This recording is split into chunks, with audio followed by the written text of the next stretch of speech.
नमस्कार दोस्तों, स्वागत है आपका RB0 स्टडी में। तो आज की इस वीडियो में मैं आप लोगों को सिखाऊंगा समीकरण को हल करना, यानी कि इक्वेशन को सॉल्व करना सिखाऊंगा। बहुत सारे ऐसे स्टूडेंट होते हैं जो समझते हैं कि हमें गणित समझ में नहीं आती है, लेकिन ये सिर्फ आपकी थिंकिंग होती है दोस्तों।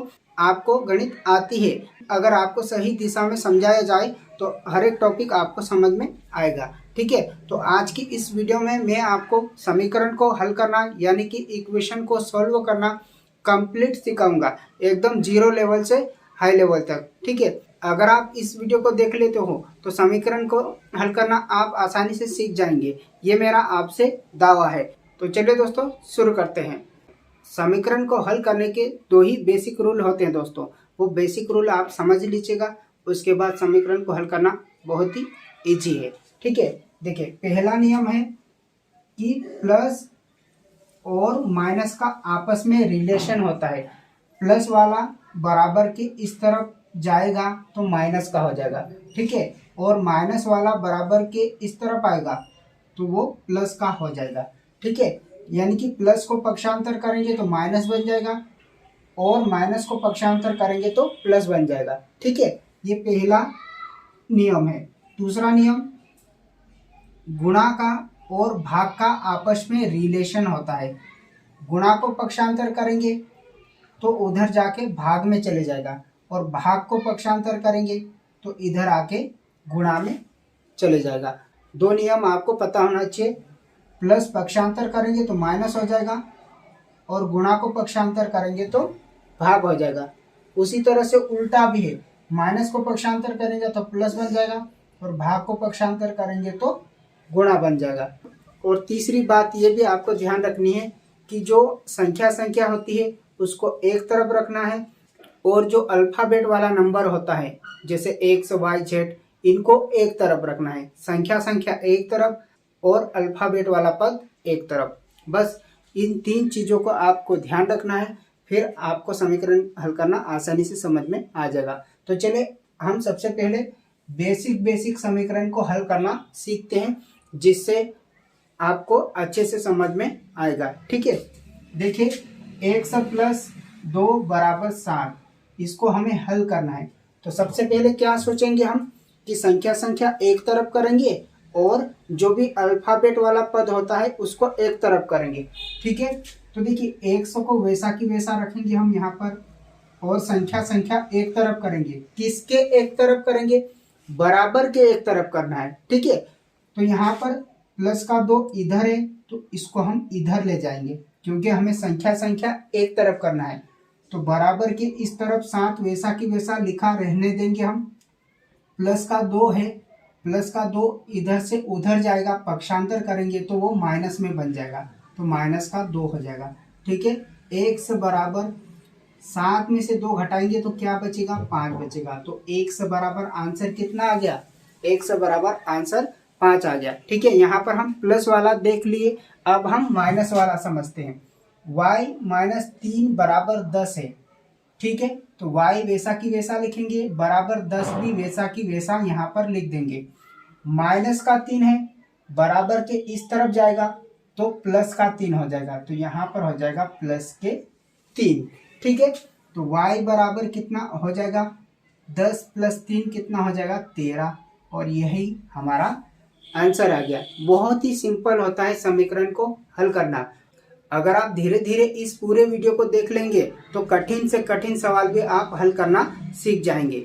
6x बराबर 12 है, तो x के साथ 6 क्या है? गुणा में है, तो जो गुणा में होता है उधर जाके भाग में चले जाता है। ठीक है, तो x को वैसा की वैसा रखा हमने, 12 को भी वैसा की वैसा रखा। 6 गुणा में है तो उधर जाके किस में चले जाएगा? बटे में चले जाएगा, यानी कि भाग में चले जाएगा। x के साथ जो संख्या होती है उसका भार ज्यादा होता है, तो जिसका भार ज्यादा होता है वो क्या हो जाता है? डूब जाता है ना। जिसका वजन ज्यादा होता है वो डूब जाता है। मतलब ये 6 x के साथ गुणा में है, भार इसका ज्यादा है तो उधर जाके डूब जाएगा, मतलब बटे में चले जाएगा। इस तरह से भी आप याद रख सकते हैं, या फिर मैंने बताया आपको कि गुणा वाला उधर जाके भाग में चले जाता है, इस तरह से भी याद रख सकते हैं और भार की तरह भी याद रख सकते हैं दोनों तरीके से। यहाँ से काट लीजिए, 6 कम 6, 6 दूनी 12, तो 100 बराबर आंसर कितना आ जाएगा, 100 बराबर आंसर आ जाएगा 2। ठीक है, चलिए अगला हल करते हैं। p/5 बराबर 2, तो जो बटे वाला होता है भाग में होता है, उधर जाके गुणा में चले जाता है, भाग उधर जाके गुणा में चले जाता है। तो यहाँ पर हो जाएगा p बराबर 2 गुणा 5, 2 पंजा 10, तो p बराबर आंसर कितना आ जाएगा, 10 आ जाएगा। ठीक है, इस तरह से हमने सिंपल 4 बेसिक समीकरण हल करना सीख गए। अब चाहे आप कितने भी कठिन समीकरण दे दे, आप आसानी से हल कर लेंगे। चलिए थोड़े से और कठिन समीकरण हल करने की कोशिश करते हैं हम। तो इस समीकरण को हमें हल करना है। ठीक है, 8x + 4 बराबर 3 कोष्टक x - 1 + 7 है। तो सबसे पहले यहाँ पर कोष्टक को हल करेंगे दोस्तों। 8x + 4 वैसा की वैसा लिखा। कोष्टक को हल करने का मतलब है जो कोष्टक के बाहर संख्या होती है उसका अंदर गुणा कर देना। ठीक है, तो 3 का x में गुणा करेंगे, फिर 3 का 1 से गुणा करेंगे, तो 3 का 1 से गुणा करेंगे तो यहाँ पर हो जाएगा 3x। यहाँ पर माइनस है तो यहाँ पर लगा देंगे माइनस, और 3 एकम 3 + 7। 8x + 4 बराबर 3x, माइनस और प्लस घटता है, माइनस और प्लस घटता है, तो 7 में से 3 जाएगा तो कितना बचेगा, यहाँ पर 4 बचेगा। और बड़ी संख्या के आगे जो चिन्ह होता है वही चिन्ह यहाँ पर भी लगा देते हैं। अब क्या करना है, संख्या को एक तरफ कर देना है और जो x वाला पद है उसको एक तरफ कर देना है। ठीक है, तो यहाँ पर कितना हो जाएगा, 8x + 3 का इधर आएगा तो माइनस का 3 हो जाएगा, बराबर ये 4 वैसा की वैसा लिखा हमने, प्लस के 4 है, इधर लाएंगे बराबर के इस तरफ लाएंगे तो माइनस के 4 हो जाएंगे। ठीक है, अब 8x में से 3x जाएगा तो यहाँ पर कितना बचेगा, 5x। 4 में से 4 जाएगा तो यहाँ पर क्या बचेगा, 0। ठीक है, x के साथ 5 गुणा में है तो उधर जाके किस में चले जाएगा, बटे में चले जाएगा, यानी कि भाग में चले जाएगा। और मैं दूसरा तरीका भी आपको याद करने का बताया था कि जिसका भार ज़्यादा हो वो उधर जाके डूब जाता है। तो x के साथ 5 गुणा में है, इसका मतलब इसका भार ज़्यादा है तो उधर जाके डूब जाएगा, यानी कि बटे में चले जाएगा। इस तरह से भी आपको याद रख लेना है। ठीक है, तो x बराबर यहाँ पर आंसर क्या आ जाएगा, x बराबर आंसर 0 आ जाएगा, क्योंकि 0 बटे कितनी भी संख्या हो वो 0 ही होती है। ठीक है, तो इसलिए यहाँ पर x बराबर 0 आंसर आ जाएगा। ठीक है, चलिए यहाँ पर एक और सवाल है, 17 + 6p बराबर 9 है। ठीक है, तो इसमें क्या करना पड़ेगा हमें, पहले तो संख्या एक तरफ करेंगे। ठीक है, तो 6p वैसा की वैसा लिखा हमने, 9 भी वैसा की वैसा लिखा, और 17 को पक्षांतर करेंगे, प्लस का है इधर आके माइनस का हो जाएगा। ठीक है, 6p वैसा की वैसा, माइनस और प्लस घटता है तो 17 में से 9 जाएगा तो क्या बचेगा, 8 बचेगा, और बड़ी संख्या के आगे जो चिन्ह होता है वही चिन्ह यहाँ पर भी आ जाएगा। ठीक है, अब p के साथ 6 गुणा में है तो उधर जाके किस में चले जाएगा, बटे में चले जाएगा, तो 8 बटे यहाँ पर कितना हो जाएगा, 6। अब ये कट जाए तो काट भी लेते हैं दोस्तों, 6 और 8 कट जाएगा, किससे कट जाएगा, 2 से कट जाएगा, क्योंकि 2 की टेबल में 6 भी आता है और 8 भी आता है, तो 2 से काट लीजिए, 2 त्रिका 6 और 2 चौकी 8। तो इस तरह से p बराबर आंसर क्या आ जाएगा, -4/3। तो इस तरह से यहाँ पर आंसर क्या आ गया, p बराबर -4/3, ये हमारा आंसर आ गया। चले कुछ और समीकरण हल करते हैं, जैसे कि आपका सारा डाउट क्लियर हो जाएगा। अगर आज की इस वीडियो को आप देख लेंगे तो फिर किसी भी प्रकार का समीकरण आपको दे दे आप आसानी से हल कर लेंगे, ये मेरा आपसे दावा है। तो अगर यहाँ तक समझ में आ गया हो तो नीचे जो लाइक का बटन है उसे भी दबा दीजिएगा, और अपने प्यारे दोस्तों के साथ भी इस वीडियो को शेयर कर दीजिएगा, ताकि वो भी समीकरण को हल करना सीख जाए। तो चलिए दोस्तों, कुछ और समीकरण हम हल करते हैं। तो चलिए दोस्तों, अब हम थोड़ा सा कठिन समीकरण हल करने की कोशिश करते हैं। जैसे जैसे हम वीडियो में आगे आगे बढ़ते जाएंगे, कठिन कठिन समीकरण आते जाएंगे। ठीक है, इस समीकरण को मैं दो तरीके से आपको हल करके बताऊंगा दोस्तों। पहले आप इधर समझिएगा। ठीक है, यहाँ पर 2x/3 प्लस 1 बराबर 7x/15 प्लस 3 है। इसको हमें हल करना है। इसके बटे में कुछ नहीं है तो हम यहाँ पर मान लेते 1 और यहाँ पर भी लिख लेते 1। ठीक है, अगर दो भिन्नों को हल करना है तो हम एलसीएम लेके भी हल कर सकते हैं, लेकिन डायरेक्टली हम कैसे हल करेंगे इसको, अगर दो भिन्न हो तो इस तरह से क्रॉस में गुणा करके हल करेंगे, इस तरह से, और नीचे का नीचे गुणा कर देंगे। ठीक है, तो नीचे का नीचे गुणा करेंगे, 3 एकम 3, इस तरह से। फिर 1 का 2 से गुणा करेंगे, इस तरह से क्रॉस में गुणा करेंगे, तो 2 1 से हो जाएगा यहाँ पर, और प्लस वैसा की वैसा लगाएंगे। 3 का 1 से गुणा करेंगे, इस तरह से क्रॉस में गुणा करेंगे, 3 एकम 3, फिर बराबर वैसा की वैसा। इसी तरह से यहाँ पर भी हम हल करेंगे, तो 15 एकम 15 हो जाएगा, नीचे का नीचे गुणा कर दिया। 1 का 7 1 से गुणा करेंगे तो 7 1 हो जाएगा, और 15 का 3 से गुणा करेंगे तो 15 3 कितना हो जाएगा, 45। बस ये सिंपल सा हमने गुणा कर लिया। ठीक है, अब नीचे वाला अगर कट जाए तो काट भी सकते हैं हम, इस तरह से, 3 एकम 3 और 3 पंजे 15। ठीक है, इस तरह से हमने काट लिया, और वापस से यहाँ पर क्रॉस में इस तरह से गुणा करेंगे हम, इसका इधर और इसका इस तरफ, क्योंकि यहाँ पर बराबर है, इनके बीच में बराबर है। तो यहाँ पर ध्यान रखिएगा, इसका इससे गुणा करेंगे, 5 का गुणा इन दोनों से करना है, तो यहाँ पर लगा देंगे कोष्टक, 2x प्लस 3, फिर बराबर है तो यहाँ पर लगाएंगे बराबर। ठीक है, और इसका किससे गुणा करना है, 1 का इनसे गुणा करना है। तो 1 का किसी भी संख्या में गुणा करते हैं तो कोई भी परिवर्तन नहीं होता है दोस्तों यहाँ पर, तो इसको वैसा की वैसा लिख देंगे, 7x प्लस 45। ठीक है, कोष्टक के बाहर संख्या है, इसका मतलब होता है कि इसका अंदर गुणा करना है बारी बार से। 5 दूनी 10 x और 5 3 15 बराबर 7x प्लस 45।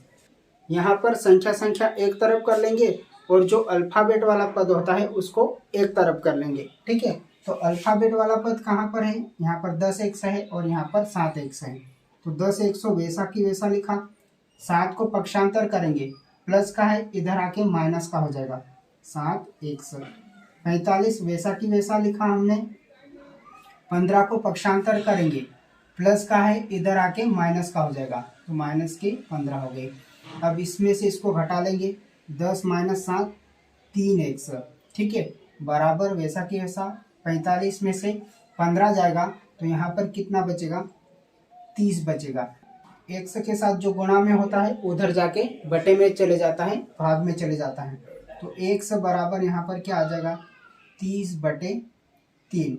या फिर मैंने दूसरे तरीके से आपको इसको याद रखने का तरीका बताया था कि जो गुणा में होता है, x के साथ जो संख्या होती है उसका भाग ज़्यादा होता है तो उधर जाके डूब जाता है, मतलब बटे में चले जाता है। इस तरह से भी मैंने आपको याद रखना बताया था। इसको काट लो, 3 धाम कितना होता है, 30, तो x बराबर आंसर कितना आ जाएगा, 10 आ जाएगा।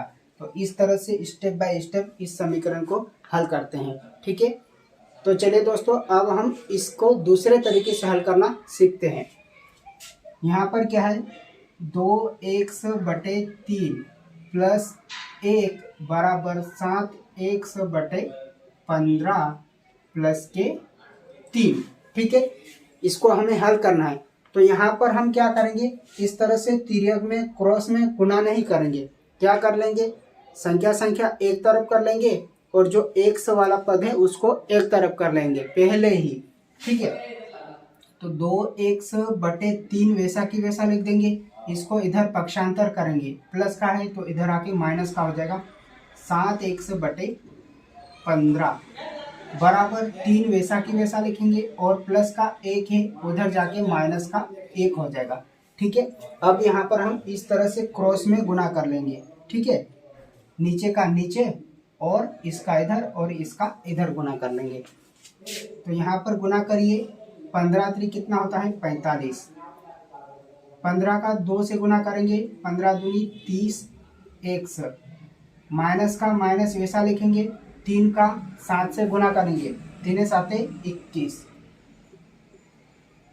बराबर 3 में से 1 जाएगा तो क्या बचेगा, 2 बचेगा। ठीक है, इसको हल कर लीजिए। यहाँ पर 30 एक्स में से 21 एक्स जाएगा तो कितना बचेगा, 9 एक्स बचेगा। ठीक है, 45 का 2 से गुना करेंगे, क्योंकि जो बटे वाला होता है उधर जाके गुणा में चले जाता है, जो बटे का नंबर होता है उधर जाके गुणा में चले जाता है। तो 45 दूनी कितना होता है, 90। ठीक है, एक्स बराबर 90, जो गुणा में होता है उधर जाके बटे में चले जाता है, 9 ढाई कितना हो जाएगा, 90। तो इस तरह से यहाँ पर भी एक्स बराबर आंसर कितना आ गया दोस्तों, एक्स बराबर आंसर यहाँ पर 10 आ गया। तो आपको कौन सा तरीका अच्छा लगा है कमेंट करके जरूर बताइएगा। तो इस तरह से स्मार्ट तरीके से भी हल किया जा सकता है। तो चलिए दोस्तों, और समीकरण के कुछ सवाल हल करते हैं जिससे कि आपका सारा डाउट क्लियर हो जाए, और मैं आपका सारा डाउट क्लियर करके ही रहूँगा। चलिए दोस्तों, अब हम अगले समीकरण को हल करते हैं। एक्स प्लस 7 माइनस 8 एक्स बटे 3 बराबर 17 बटे 6 माइनस 5 एक्स बटे 2। एक्स को वैसा की वैसा रखेंगे, माइनस 8 एक्स बटे 3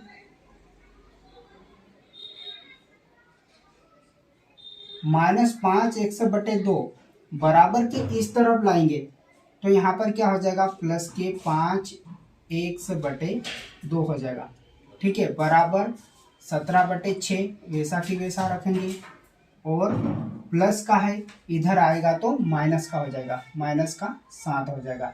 इसके बटे कुछ नहीं है तो यहाँ पर 1 लिख लो, और इसके बटे में भी कुछ नहीं है तो यहाँ पर भी लिख लो 1। अब यहाँ पर कितनी भिन्न है, 1 2 3 भिन्न है। 3 भिन्नों को हम इस तरह से क्रॉस में गुणा नहीं कर सकते, इससे पहले 2 भिन्न थी इसलिए हमने क्रॉस में इस तरह से गुणा कर लिए थे। ठीक है, अब हम यहाँ पर क्या एलसीएम लेके हल करेंगे। ठीक है, तो नीचे जो संख्या होती है उसका सबसे पहले एलसीएम निकाला जाता है। तो 1 3 2 का एलसीएम कितना होगा, 6 होगा। ठीक है, जब एलसीएम निकाल लेते हैं तो इस तरह से यहाँ पर आप डब्बा बना लीजिए इस तरह से। ठीक है, अब इसमें किसका गुणा किया जाए कि 6 बन जाए, तो 1 में किसका गुणा करेंगे, 6 का गुणा करेंगे, 6 कम 6, तो इस 6 का गुणा इस 1 से कर देंगे, ऊपर 6 100 हो जाएगा। ठीक है, इस 3 का इसमें किससे गुणा करें कि 6 बन जाए, तो यहाँ पर 2 का गुणा करना पड़ेगा, 3 दूनी 6, तो इस 2 का गुणा 8 से कर दो, 2 8 16, माइनस का माइनस लगाएंगे और 16 100 हो जाएगा। यहाँ पर किसका गुणा किया जाए कि 6 बन जाए, 2 3 6, तो यहाँ पर 3 लिखिए, इस 3 का गुणा 5 से करेंगे तो 3 पंजे कितना हो जाएगा, 15, तो यहाँ पर हो जाएगा 15 100। ठीक, बराबर का बराबर। यहाँ पर 2 भिन्न है इसलिए हम क्या कर सकते हैं, इस तरह से क्रॉस में गुणा कर सकते हैं। ठीक है, 1 का 17 से गुणा करेंगे तो 17 एकम 17, और 6 का 7 से गुणा करेंगे तो 6 7 42 हो जाएगा। ठीक है, माइनस का माइनस वैसा की वैसा लिखा, और नीचे का नीचे गुणा कर देते, 6 एकम 6 इस तरह से। ठीक है, अब ये 6 से ये 6 कट जाएगा। अब इसको हल कर लेंगे, यहाँ पर प्लस और माइनस घटता है, 16 में से 6 जाएगा तो कितना बचेगा, 10 100 बचेगा। बड़ी संख्या के आगे जो चिन्ह होता है वही चिन्ह यहाँ पर भी लगा देते हैं, प्लस 15 100, तो यहाँ पर लिख दो 15 100। प्लस और माइनस घटता है, 42 में से 17 जाएगा तो कितना बचेगा, यहाँ पर 2 में से 7 को घटाइए, कितना बचेगा, 2 में से 7 को घटाएंगे तो घटेगा नहीं, उधार लेना पड़ेगा, 4 से 1 उधार लेंगे, 12 में से 7 को घटाएंगे तो कितना बचेगा, 5 बचेगा, 3 में से 1 जाएगा तो कितना बचेगा, 2 बचेगा। तो बड़ी संख्या के आगे जो चिन्ह है वही चिन्ह यहाँ पर भी लगा देंगे इस तरह से। ठीक है, आगे हल कर लेंगे, प्लस और माइनस घटता है, 15 में से 10 जाएगा तो यहाँ पर क्या बचेगा, 5 100 बचेगा। ठीक है, बराबर माइनस का 25, एक्स के साथ 5 गुणा में है, उधर जाके किस में चले जाएगा, बटे में चले जाएगा, तो माइनस 25 बटे 5, 5 से काट लेंगे, 5 पंजा 25, तो 1 से बराबर आंसर कितना आ जाएगा, -5 आ जाएगा। ठीक है, तो इस तरह से हमने इसको भी हल कर लिया। ठीक, अब एक और सवाल हल करते हैं जिससे कि आपका सारा डाउट क्लियर हो जाएगा।